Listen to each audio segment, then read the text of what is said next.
Hello, good morning. നല്ലൊരു ദിവസം എല്ലാവർക്കും ഇരിക്കട്ടെ. അപ്പോൾ ഇന്നത്തെ ദിവസം ഞാൻ വീണ്ടും ഒരു സുഖമില്ലാത്ത ദിവസമാണ്. ലേറ്റായിട്ടാണ് എനിക്ക്. അപ്പോൾ ഇന്ന് വന്നപ്പോൾ തന്നെ എല്ലാം ഡോർസൊക്കെ ഓൾറെഡി ഓപ്പൺഡാണ്. വെളിച്ചമൊക്കെ നല്ലപോലെ വീഴുന്നുണ്ട്. അപ്പോൾ ഇന്ന് ഞാൻ ഒരു വ്ളോഗ് ചെയ്യാന്ന് വെച്ചിട്ട് ഇങ്ങനെ വന്നതാണ്. അപ്പോൾ വന്നപ്പോൾ കിച്ചണിൽ ഒന്ന് എൻ്റെ കഞ്ഞി ഉണ്ടാക്കി വെച്ചിട്ടുണ്ട് ഓൾറെഡി. ഞാൻ ചൂടാറാൻ വേണ്ടി കാത്തിരുന്നത്. അതെടുത്ത് ഒഴിച്ച് ആ പാത്രം ഒന്ന് വെള്ളം ഒഴിച്ച് വയ്ക്കുക, അല്ലെങ്കിൽ അത് പാടായിരിക്കും. ഇത് റാഗി കഞ്ഞി ആയതുകൊണ്ട് പിടിക്കും വേഗം. അപ്പോൾ വെള്ളം ഒഴിച്ച് കഴിഞ്ഞാൽ പിന്നെ അതത്ര കഷ്ടപ്പാടില്ല. അപ്പോൾ അതൊന്ന് വെള്ളം ഒഴിച്ച് വെച്ച് ഞാനതൊന്ന് കുടിക്കാനുള്ള ഇതിലാണ്. ഇന്ന് ആക്ച്വലി എനിക്ക് ഒന്നും ചെയ്യാനൊന്നുമില്ല. എൻ്റെ കാലും കൈയൊക്കെ നല്ല വേദനയാണ്. അപ്പോൾ ഇതൊക്കെ കുടിച്ച് ഇങ്ങനെ റെസ്റ്റ് എടുക്കാമെന്ന പ്ലാൻ. ഇത് ഇന്നലെ ഉണ്ടാക്കിയ ഒരു വടയാണ്. യൂഷ്വലി നന്നായിട്ട് ഉണ്ടാക്കും വടയൊക്കെ, നല്ല തുളയൊക്കെ നല്ല പോലെ ഉണ്ടാവും. പക്ഷേ ഇന്നലെ അത് ഞാൻ ഉണ്ടാക്കിയത് കുറച്ച് ലൂസായിപ്പോയി. ബാറ്റർ കുറച്ച് ലൂസായിപ്പോയി. അതിനൊന്ന് വെള്ളമൊന്നും ഇടേണ്ട ആവശ്യം ഉണ്ടായിരുന്നില്ല അത്ര. അത് ഒറ്റയടിക്ക് ചെയ്യാമെന്ന് വെച്ചിട്ട് ചെയ്തതാണ്. വെള്ളം കുടിക്കുന്നത് കുഴപ്പമില്ല, കഴിക്കാനൊക്കെ ടേസ്റ്റ് ഉണ്ട്. അപ്പോൾ ഇത് ഇന്നലെ ഉണ്ടാക്കിയത് ബാക്കിയിടുന്നുണ്ട്, അവിടെ നിൽക്കട്ടെ. അപ്പോൾ ഞാൻ ഇന്ന് പറയാൻ ഉദ്ദേശിച്ചതെന്ന് വെച്ചാൽ, നമുക്ക് എല്ലാ ദിവസവും ഒരേപോലെ ഉണ്ടാവില്ല. കാലുവേദന, നടുവേദനയൊക്കെയാണ് എൻ്റെ ബ്രേക്ക്ഫാസ്റ്റ് ചെയ്തായിരിക്കട്ടെ റാഗി മാൾട്ട്. ഇത് കുറച്ച് ഉപ്പിട്ട് തിളപ്പിച്ചെടുക്കണമെന്നാണിത്. ഇത് കുടിക്കുമ്പോൾ നല്ല ഫില്ലിംഗ് ആയിട്ടുണ്ടാവും, വയറും നിറയും. അങ്ങനെ ഇന്നത്തെ കാലത്ത് ഇന്നും ഇതുതന്നെയാണ് എൻ്റെ കുടി. കണ്ട, പിന്നെ ശരിക്കും കൺസിസ്റ്റൻസിയിലാണ് ചേർത്തേക്കണം, അല്ലെങ്കിൽ ഞാൻ കുറേ വെള്ളം ഒഴിച്ചിട്ട് വെള്ളം പോലെ കുടിക്കും. പക്ഷെ ഇത് കുടിക്കുന്നത് നല്ലതാണ്. എല്ലാവരും ട്രൈ ചെയ്യാം. റാഗി മാൾട്ട്. എനിക്ക് ഡിസ്ക് പൾസ് ഉള്ളത് കൊണ്ട് അധികം കുനിഞ്ഞൊന്നും പണിയെടുക്കാൻ പാടില്ല. സോ അതുകൊണ്ടാണ് മിക്ക എനിക്ക് അസുഖങ്ങൾ വരുന്നത്. കുറേ പണികൾ. ഇപ്പോൾ ഇതാണ് എനിക്ക് തന്നത് അവർ ഇരിക്കാൻ വേണ്ടിയുള്ളത്. അതായത് നമുക്ക് എവിടെയും ഇരിക്കുമ്പോൾ ഇങ്ങനത്തെ ഒരു സാധനം ഇട്ട് ഇരിക്കാം. ഇത് ഞാനൊരു സ്ഥലത്ത് ട്രീറ്റ്മെൻറ്റിന് പോയതാണ്. അപ്പോൾ അവിടെ ഇതൊക്കെ വെച്ചിട്ട് ഇരിക്കാൻ പാടുള്ളൂ. കിടക്കുമ്പോൾ 2 തല കാലിൻ്റെ ഇടയിൽ വെക്കണം അങ്ങനെയൊക്കെ പറഞ്ഞ്. കുഴപ്പമില്ല, ഇപ്പോൾ പ്രശ്നമില്ല. പക്ഷേ ഇരിക്കുമ്പോൾ ഇതിട്ടിരിക്കണമെന്ന് മാത്രമേ ഉള്ളൂ. ബാക്ക് കുറച്ച് പെയിനാണ്. എന്നാലും കുറേ ഞാൻ തുണികളൊക്കെ അലക്കി. നമ്മുടെ വീട്ടിൽ നിറച്ച് സ്റ്റെപ്പുകളാണ്. എല്ലാ സ്ഥലത്തും സ്റ്റെപ്പായതുകൊണ്ട് കയറി പോകണം എല്ലാ സ്ഥലത്തും. അപ്പം അതുകൊണ്ടാണ്.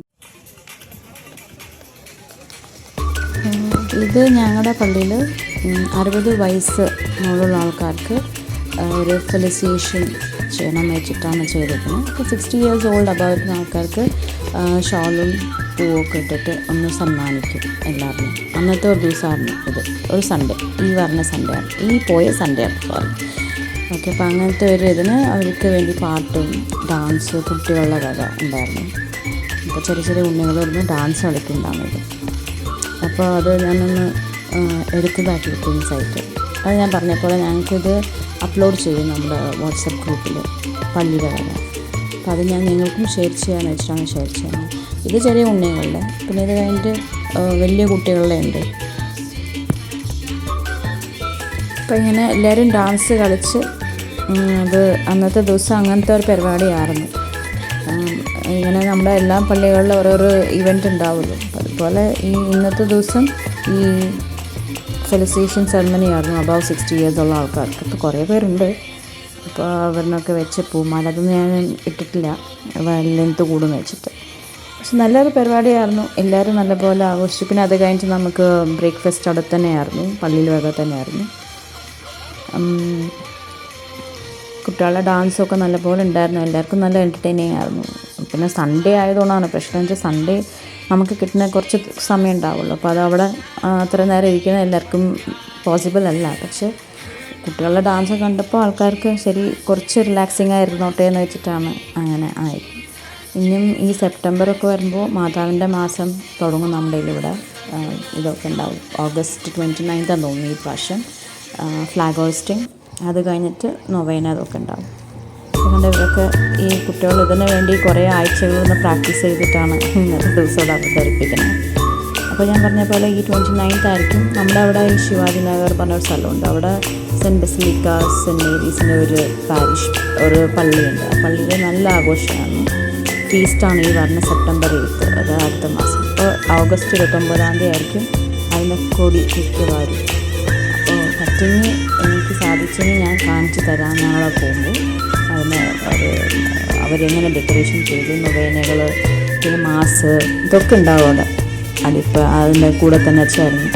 അപ്പോൾ ഞാൻ അവിടെ പോയാൽ ഞാൻ അതിൻ്റെ ഒരു ക്ലിപ്പിങ്സൊക്കെ അതിൻ്റെ ഒരു വീഡിയോ ഒക്കെ ഒന്ന് എടുത്ത് ഇടാൻ നോക്കാം.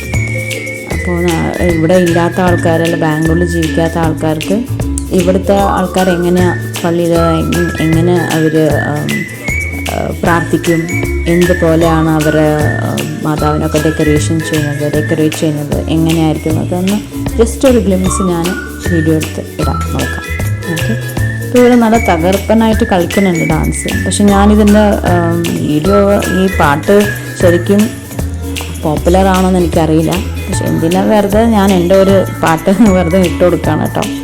അപ്പോൾ എല്ലാവരും എൻ്റെ വീഡിയോ സപ്പോർട്ട് ചെയ്യുക, എൻ്റെ ചാനലിന് സപ്പോർട്ട് ചെയ്യുക, എന്നിട്ട് സബ്സ്ക്രൈബ് ചെയ്യാൻ മറക്കല്ലേ. പ്ലീസ് ലൈക്ക് അടിക്കാനും മറക്കല്ലേ. ലൈക്ക് അടിക്കുക, സബ്സ്ക്രൈബ് ചെയ്യുക, പറ്റുമെങ്കിൽ ഷെയർ ചെയ്യുക. അപ്പം മറ്റാൾക്കാർക്കും അറിയാം ഇവിടെ ഇങ്ങനത്തെ ഒരു ചെറിയൊരു കുഞ്ഞു പള്ളിയുണ്ട്. അപ്പോൾ ഇന്നത്തേക്ക് അത്രയേ ഉള്ളൂ. Thank you for watching and you all have a great day. Thank you. Bye bye. See you.